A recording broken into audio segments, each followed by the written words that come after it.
श्रीमद् भगवद गीता यथारूप का इंट्रोडक्शन, भूमिका। यस, तो पहला पैराग्राफ यहाँ से शुरू होता है। भगवद गीता को गीतोपनिषद भी कहा जाता है। इसको हमने अपने पहले सेशन में चर्चा किया था कि किस प्रकार से भगवद गीता को गीतोपनिषद भी कहा जाता है, क्योंकि ये महाभारत का अंश है जो कि पंचम वेद के रूप में स्वीकार किया जाता है, और वेदों के अंश को उपनिषद कहते हैं, इसीलिए भगवद गीता को गीतोपनिषद भी कहा जाता है। यह वैदिक ज्ञान का सार है और वैदिक साहित्य का सर्वाधिक महत्वपूर्ण उपनिषद है। निसंदेह भगवद गीता पर अंग्रेजी भाषा में अनेक भाष्य प्राप्त हैं, अतएव यह प्रश्न किया जा सकता है कि एक अन्य भाष्य की क्या आवश्यकता है। इस प्रस्तुत संस्करण का प्रयोजन इस प्रकार बताया जा सकता है। हाल ही में एक अमेरिकी महिला ने मुझसे भगवद गीता के एक अंग्रेजी अनुवाद की संस्तुति चाही। निसंदेह अमेरिका में भगवद गीता के अनेक अंग्रेजी संस्करण प्राप्त हैं, लेकिन जहाँ तक मैंने देखा है केवल अमेरिका ही नहीं अपितु भारत में भी कठिनाई से कोई प्रमाणिक संस्करण मिलेगा, क्योंकि लगभग हर एक संस्करण में भाष्यकार ने भगवद गीता यथारूप के मर्म का स्पर्श किए बिना अपने मतों को व्यक्त किया है। ठीक है, चलो आगे बढ़ो। हरे कृष्ण। भगवद गीता का मर्म भगवद गीता में ही व्यक्त है।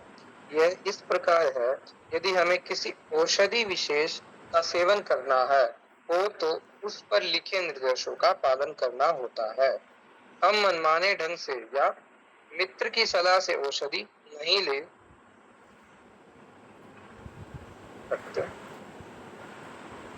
ले सकते।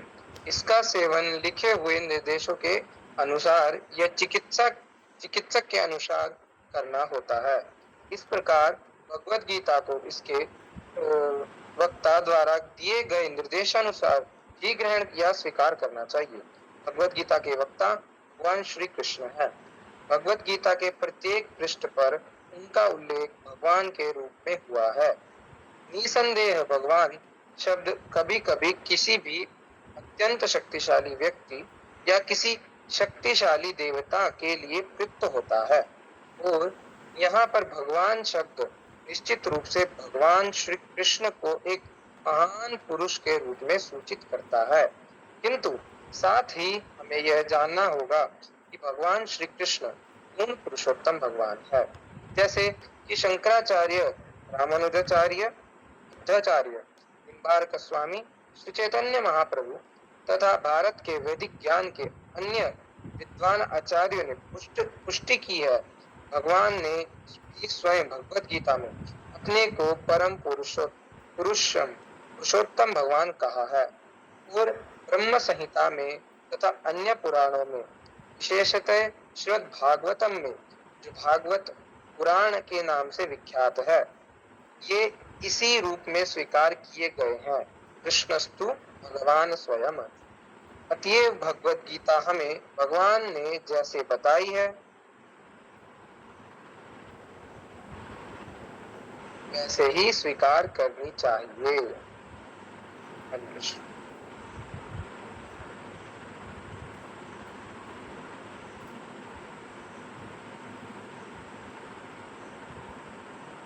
हरे कृष्ण। श्लोक भी पढ़ना प्रभु? हाँ जी, हाँ जी। पढ़ा जाए। कौन पढ़ सकता है संस्कृत के श्लोकों को? लक्ष्य प्रभु?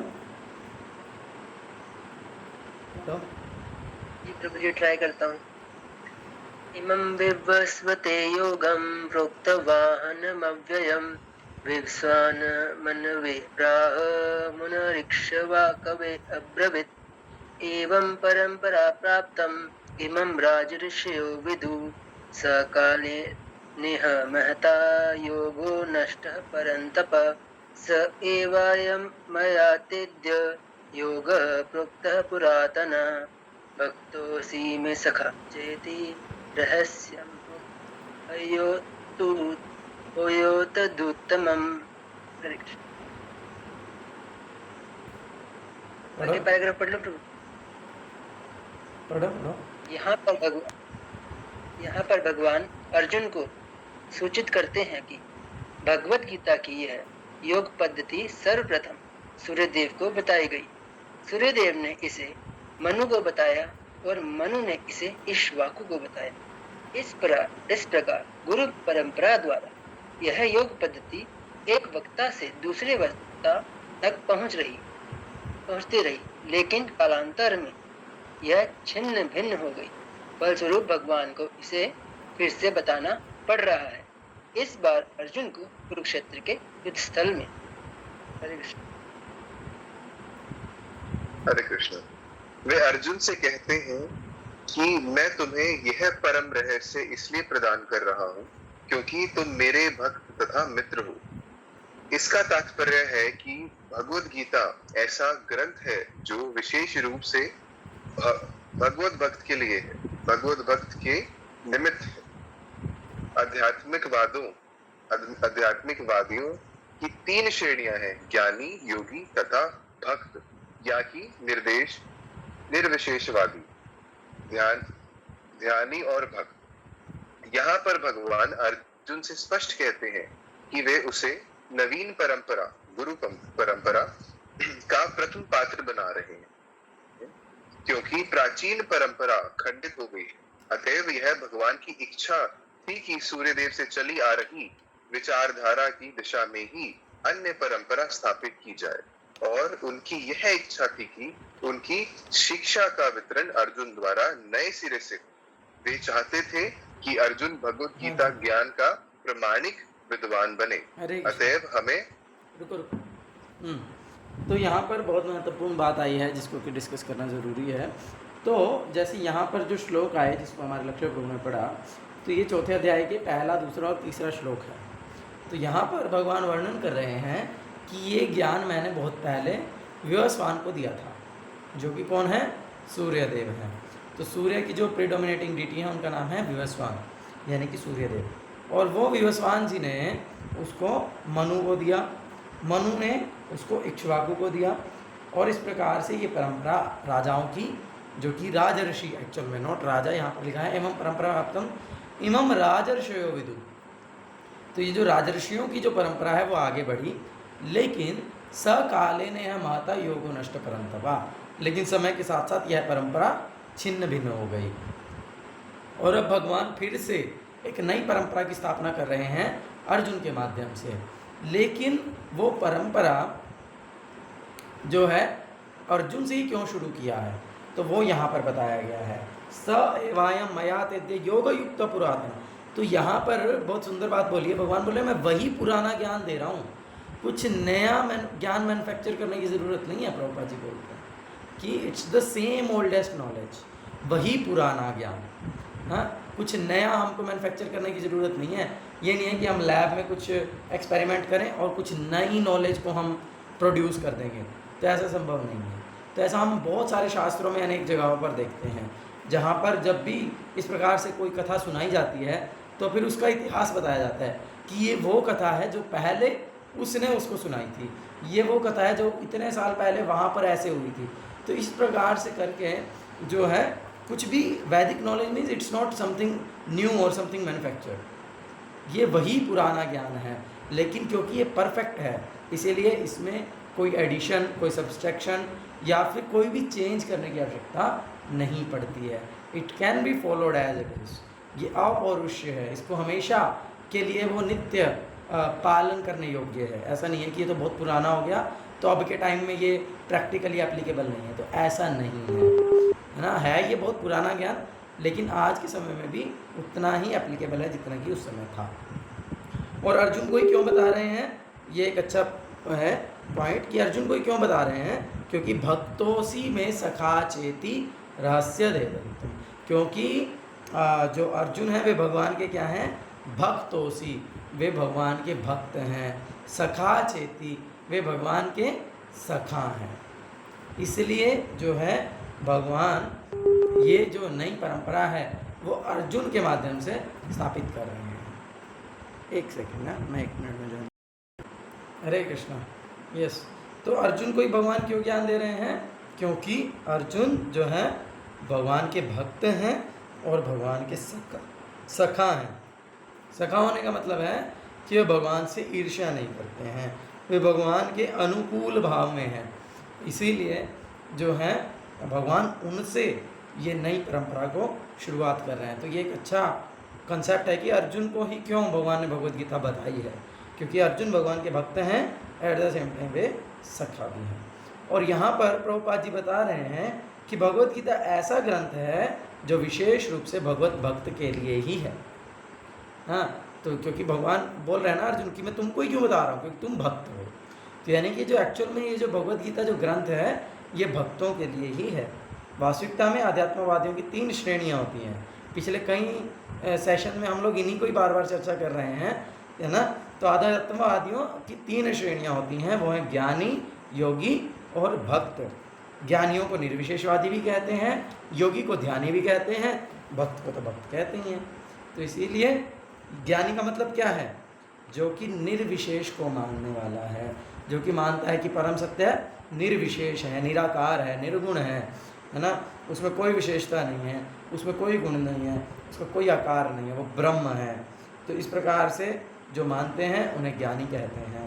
जो योगी हैं, जो कि ध्यान लगाते हैं और हठ योग और विभिन्न प्रकार की योग पद्धतियों के माध्यम से ध्यान लगा करके वे क्या करना चाहते हैं, भौतिक सिद्धि लाभ करना चाहते हैं, ऐसे लोग। और तीसरे प्रकार के अध्यात्मवादी हैं भक्त, जो कि भगवान कृष्ण को पूर्ण पुरुषोत्तम भगवान के रूप में स्वीकार करते हैं और उनकी सेवा करना चाहते हैं। तो भगवत गीता ऐसे भक्तों के लिए ही है, ठीक है ना। चलिए आगे बढ़िए, उधर प्रभु कंटिन्यू। हरे कृष्ण। वे चाहते थे कि अर्जुन भगवत गीता का ज्ञान प्रामाणिक विद्वान बने। अतएव हम देखते हैं कि भगवत गीता का उपदेश अर्जुन को विशेष रूप से दिया गया, क्योंकि अर्जुन भगवान का भक्त, प्रत्यक्ष शिष्य तथा घनिष्ठ मित्र था। अतएव जिस व्यक्ति में अर्जुन जैसे गुण पाए जाते हैं वह भगवत गीता को सबसे अच्छी तरह समझ सकता है। कहने का तात्पर्य यह है कि भक्त को भगवान से प्रत्येक रूप से संबंधित होना चाहिए। जो ही कोई भगवान का भक्त बन जाता है त्यों ही उसका सीधा संबंध भगवान से हो जाता है। यह एक अत्यंत विशद विषय है, लेकिन संक्षेप में यह बताया जा सकता है कि भक्त तथा भगवान के मध्य 5 प्रकार का संबंध हो सकता है। पहला, कोई निष्क्रिय अवस्था में भक्त हो सकता है। दूसरा, कोई सक्रिय अवस्था में भक्त हो सकता है। तीसरा, कोई सखा रूप में भक्त हो सकता है। चौथा, कोई माता या पिता के रूप में भक्त हो सकता है। पांचवा, कोई दंपत्ति प्रेमी के रूप में भक्त हो सकता है। हरे कृष्ण। हाँ जी, तो 5 प्रकार से मुख्य रूप से संबंध बताया। वैसे तो भक्त का भगवान से, अब यहाँ पर बोल रहे हैं कि भक्त ही क्यों समझ सकता है, क्योंकि भक्त का भगवान के साथ सीधा संबंध होता है, और वो सीधा संबंध अनेक रूपों में हो सकता है, जिनमें से मुख्य रूप से ये 5 रस हैं या 5 प्रकार का संबंध है। इन्हें 5 रस भी कहते हैं। टोटल 12 रस होते हैं, है ना। जो लोग लिटरेचर पढ़ते हैं वो लोग जानते होंगे ना, उधर प्रभु जानते हैं ना, 12 रस होते हैं। और उन 12 रसों में से जो 5 रस हैं ये मुख्य हैं, और जो 7 रस हैं वो गौण होते हैं। तो इसीलिए ये उन 5 रसों का ही वर्णन किया गया है। लास्ट टाइम मैंने एक्सप्लेन किया था, तो अभी हमारे मोहित प्रभु एक्सप्लेन करेंगे इन 5 रसों के बारे में। हरे कृष्णा प्रभु। निष्क्रिय अवस्था का आपने बताया था कि मतलब भगवान का वो सेवा तो करते हैं, पर निष्क्रिय अवस्था में उदाहरण दिया था आपने, जैसे कि पत्थर भगवान आके बैठ गए, और या फिर और भी बताया था आम, वो पेड़ का भी उदाहरण दिया था।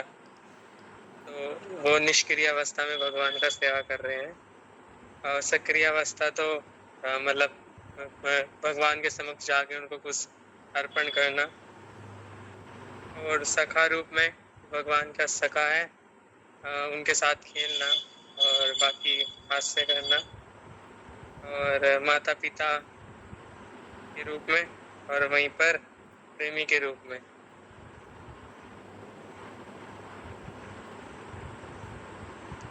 समझ में आया सबको? निशांत प्रभु एक्सप्लेन करो।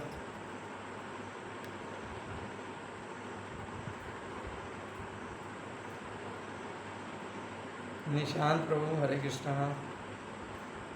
हरे कृष्ण प्रभु। प्रभु ये 5 रस बताए थे जो निष्क्रिय अवस्था में है।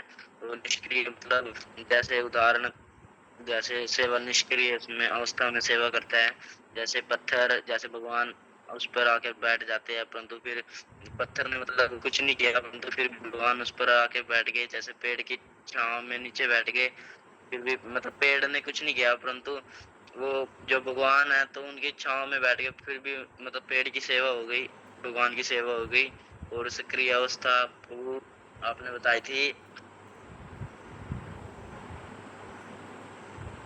इसको क्या बोलते हैं? निष्क्रिय अवस्था में जब सेवा करते हैं तो उसको बोलते हैं शांत रस, और जब सक्रिय अवस्था में कोई सेवा करता है तो उसको कहते हैं दास्य रस, यानी कि भगवान के दास के रूप में सक्रिय होकर के भगवान के लिए कुछ करना, उसको कहते हैं दास्य रस सक्रिय अवस्था में। यस। और सखा के रूप में है कि जैसे उसको बोलते हैं साख्य रस, तो भगवान के सखा के रूप में भगवान को आनंद देने के लिए कार्य करना। माता पिता के रूप में भगवान का आनंद के लिए कार्य करना, भगवान की सेवा करना विभिन्न प्रकार से, तो उसको बोलते हैं वात्सल्य रस। तो प्रभुपाद जी बोलते हैं कि अगर कोई एक्चुअल में भगवान को सेवा करना चाहता है, सबसे ज़्यादा सेवा करना चाहता है, तो वो माता या पिता के रूप में कर सकता है, क्योंकि माता पिता जितना बच्चे की सेवा करते हैं उतना कोई और किसी संबंध की सेवा उतना नहीं करता है, तो इसलिए ये भी वर्णन किया है प्रभुपाद जी। और देन दंपत्ति प्रेमी को बोलते हैं माधुर्य रस, तो उसमें ब्रज की गोपियाँ, ललिता, विशाखा आदि हैं, श्रीमती राधा रानी, ये सब भी हैं, और रुक्मणी हैं, सत्यभामा, जाम्बवती, ये सब भी हैं। तो चाहे वो प्रेमी के रूप में है, चाहे वो पत्नी के रूप में हो या प्रेमिका के रूप में हो, तो वो सब जो हैं भगवान को सेवा करते हैं, लेकिन अलग अलग रस में। आगे पढ़ो निशांत पढ़ो।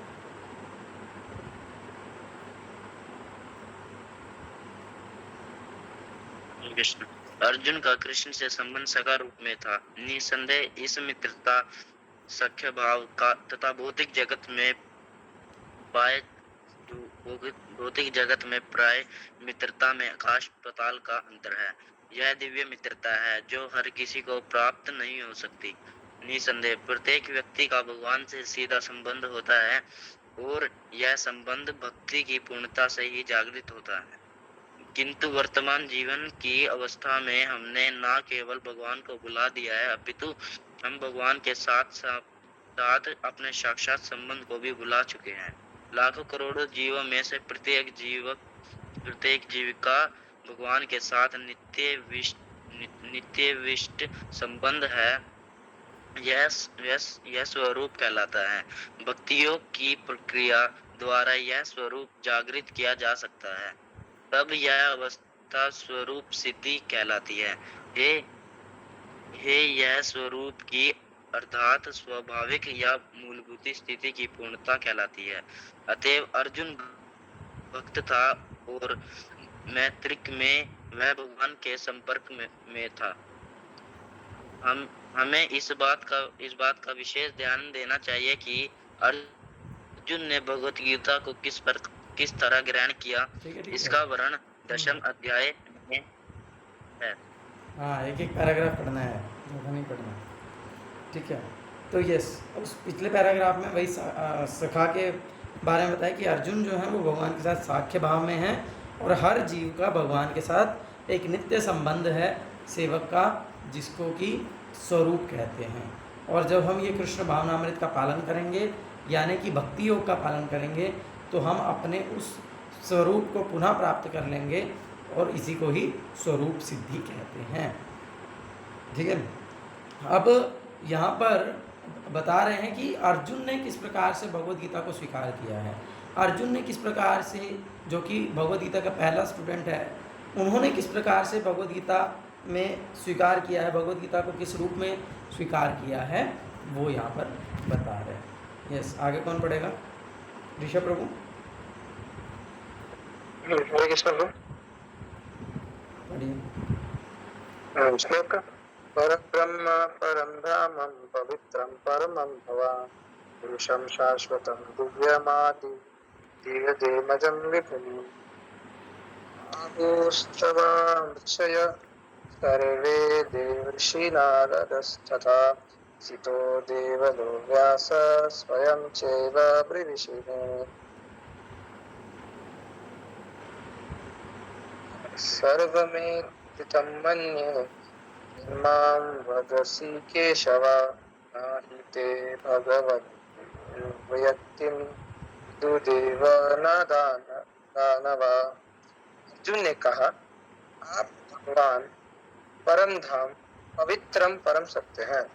आप शाश्वत दिव्य आदि पुरुष अजन्मा तथा महानतम है।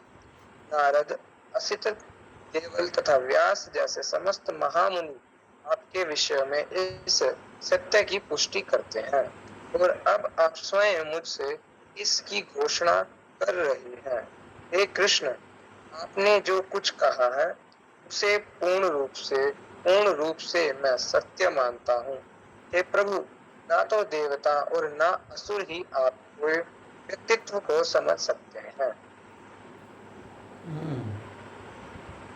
यस, तो यहाँ पर बहुत सुंदर ये श्लोक दिए हैं। अर्जुन भगवत गीता को सुनने के बाद जब भगवान ऑलमोस्ट आधी चीज़ें बता चुके हैं, 10वें अध्याय में अर्जुन बोलते हैं कि हे कृष्ण, आप क्या हैं? परम ब्रह्म हैं। हम बोलते हैं कि हम ब्रह्म हैं। ब्रह्म का अनेक अर्थ होते हैं, तो ब्रह्म का एक अर्थ होता है आत्मा। तो हम सब आत्माएं हैं, इसीलिए वैदिक शास्त्रों में एक वचन आता है अहम ब्रह्मास्मि, जिसका अर्थ है कि मैं आत्मा हूँ। लेकिन यहाँ पर अर्जुन भगवान को क्या कह रहे हैं कि आप कौन हैं? आप परम ब्रह्म हैं। हाँ, तो इसीलिए भगवान परम ब्रह्म हैं। फिर क्या है? आप परम धाम हैं। धाम का मतलब क्या होता है? जगह, आवास, है ना? तो आप परम धाम है, मतलब आप सबको आश्रय देने वाले हैं। फिर पवित्रम परमम, आप, भगवान का मतलब होता है आप, तो पवित्रम परमम, और आप क्या हैं? परम पवित्र भी हैं, शुद्ध हैं। पुरुषम शाश्वतम दिव्यम, आप आदि पुरुष हैं, शाश्वत हैं, हमेशा रहने वाले हैं। दिव्यम हैं, आदि देवम, सभी देवों के आदि हैं। अजम, आप अजन्मा हैं, और विभुम, और बहुत विशाल हैं। तो इस प्रकार से अर्जुन ने भगवत गीता को सुन करके कृष्ण को स्वीकार किया है। लेकिन यहाँ पर कोई कह सकता है कि अर्जुन तो भगवान का भक्त है या फिर उनका मित्र है, तो उनको चाटुकारिता करने के लिए भी कह सकता है। एक दोस्त अपने दूसरे दोस्त को कुछ भी कह सकता है, उसमें क्या फ़र्क पड़ता है? नहीं। तो यहाँ पर अपनी बात को जो है प्रमाणिक सिद्ध करने के लिए अर्जुन क्या बोल रहे हैं कि ये सिर्फ मैं नहीं कह रहा है, बल्कि बड़े बड़े ऋषि, क्या ना, आहुस त्वम ऋषया, तो ऋषि सर्वे, सभी ऋषि कहते हैं ये बात, मैं नहीं कह रहा हूँ, सभी ऋषि कहते हैं। कौन कौन? देवर्षि नारदस्तथा, देवर्षि नारद कहते हैं, असित मुनि कहते हैं, देवल मुनि कहते हैं, व्यासदेव कहते हैं, और आप स्वयं भी कह रहे हैं।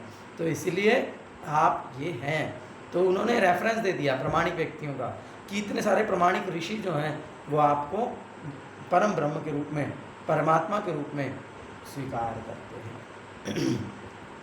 और इसीलिए अर्जुन क्या बोल रहे हैं? सर्वम एतद ऋतम मन्ये, इसीलिए आप जो कुछ भी कह रहे हैं, यन्मान वदसी, जो कुछ भी आप बोल रहे हो, हे केशव, आप जो कुछ भी बोल रहे हो, सर्वम एतद ऋतम मन्ये, मैं उस सब को सत्य स्वीकार करता हूँ। क्योंकि आपको ना तो विदुर देवा ना दानवा, ना तो आपको वास्तविकता में देवता जान सकते हैं और ना ही दानव जान सकते हैं। तो इसीलिए आप जो कुछ बोल रहे हैं मैं उसको यथारूप में स्वीकार करता हूँ। तो प्रभुपाद इसको बहुत एक्सप्लेन किए हैं, इन दोनों ही श्लोकों को, दोनों बहुत इंपॉर्टेंट श्लोक हैं, है ना। तो इसीलिए अर्जुन भगवत गीता को सुन करके something deep with in Krishna को नहीं समझा है, हैं? अर्जुन भगवत गीता को सुन करके किसी काल पुरुष को नहीं समझा है। अर्जुन भगवत गीता को सुन करके कोई कृष्ण के अंदर कोई शक्ति आकर के बोल रही है, ऐसा नहीं समझा है, बल्कि अर्जुन कृष्ण को परम ब्रह्म, परम धाम, अपवित्रम परमम भगवान के रूप में समझा है। तो इसीलिए हमको भी भगवान को उसी प्रकार से समझना है यदि हम भगवत गीता का लाभ उठाना चाहते हैं। और दूसरी चीज़ कि ऐसा नहीं है कि भगवत गीता में ये चीज़ मेरे को अच्छी लग रही है तो मैं इसको स्वीकार कर लेता हूँ, ये मैं पालन कर सकता हूँ तो मैं स्वीकार कर लेता हूँ। नहीं, ये मेरे को पसंद नहीं आई, या ये मेरी मेंटालिटी से मैच नहीं हो रही है, या ये तो हैवी है मेरे लिए, मैं कर नहीं पाऊँगा, तो ठीक है, इसको रिजेक्ट कर दो।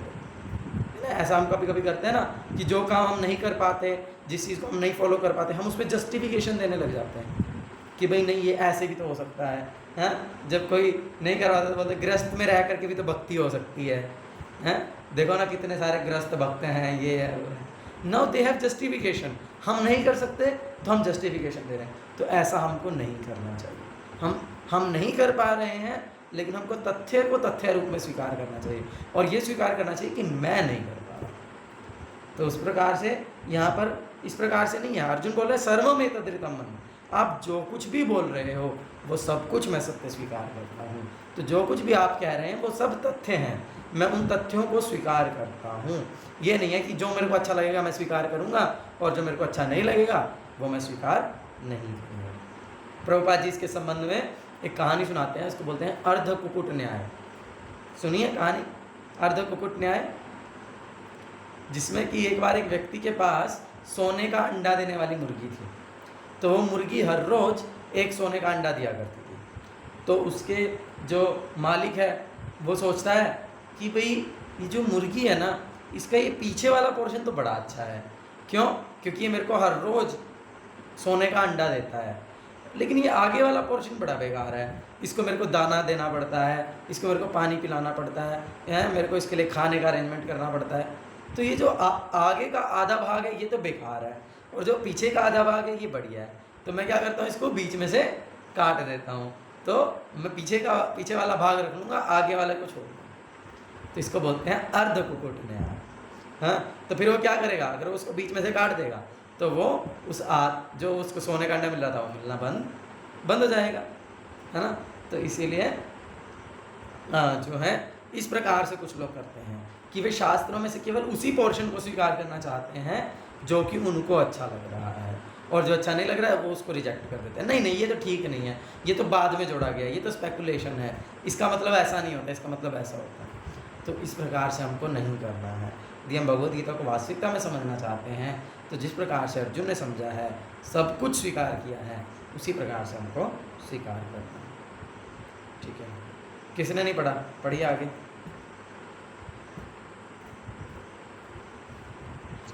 हरे कृष्ण प्रभु यहीं से पढ़ना है ना। हाँ, भगवान से भगवत गीता, पढ़ो।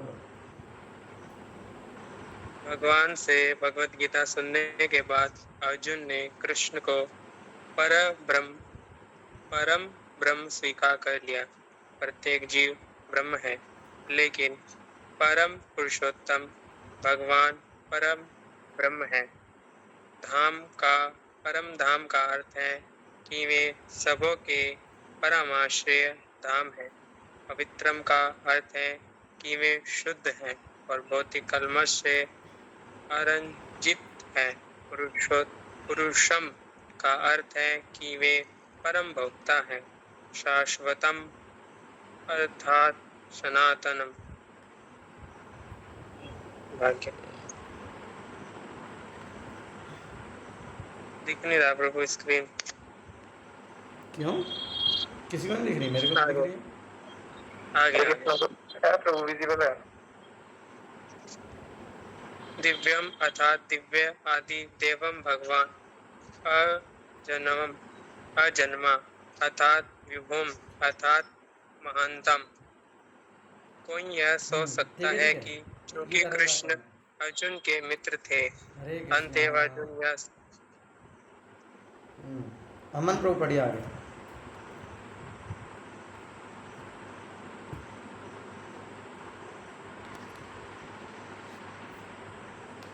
अमन पढ़ोगे?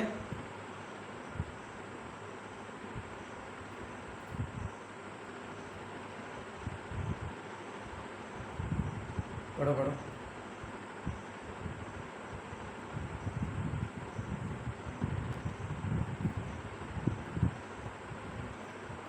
पढ़ो ना, अनम्यूट तो करो।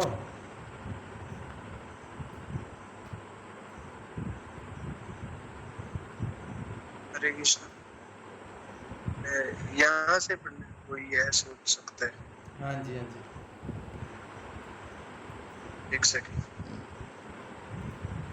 कोई यह सोच सकता है कि चूंकि कृष्ण अर्जुन के मित्र थे, अतएव अर्जुन यह सब चाटुकारिता के रूप में कह रहा था, लेकिन अर्जुन भगवत गीता के पाठकों के मन से इस प्रकार के संदेह को दूर करने के लिए अगले श्लोक में इस प्रशंसा की पुष्टि करता है, जब वह यह कहता है कि श्री कृष्ण को मैं ही भगवान नहीं मानता, अपितु नारद, असित, देवल तथा व्यास देव जैसे महापुरुष भी स्वीकार करते हैं। ये सब महापुरुष है जो समस्त आचार्यों द्वारा स्वीकृत वैदिक ज्ञान का वितरण प्रचार करते हैं। अतः अर्जुन कृष्ण से कहते हैं कि वे जो कुछ भी कहते हैं उसे वह पूर्ण सत्य मानता हूँ। सर्वमेत धृत मनिए, आप जो कुछ कहते हैं उसे मैं सत्य मानता हूँ। अर्जुन यह भी कहता है कि भगवान के व्यक्तित्व को समझ पाना बहुत कठिन है, यहाँ तक कि बड़े बड़े देवता भी उन्हें नहीं समझ पाते। अतः मानव भक्त बने बिना भगवान श्री कृष्ण को कैसे समझ सकता है। ठीक है। तो ये मैंने ऑलरेडी एक्सप्लेन कर दिया ये वाला सारी चीज़ें, तो आज यहीं तक ही रखेंगे, आगे हम फिर कल के सेशन में पढ़ेंगे। ठीक है, किसी का कुछ प्रश्न है आज जो हमने पढ़ा है उससे संबंधित पूछ सकते हैं। हरे कृष्णा कृष्ण कृष्ण हरे हरे, हरे राम राम राम हरे हरे। श्रील प्रभुपाद की जय, श्री शंकर महाराज की जय, भगवद्वाणी श्रीमद् भगवद गीता की जय, निताई गौर प्रेमानंदे, हरि हरि बोल।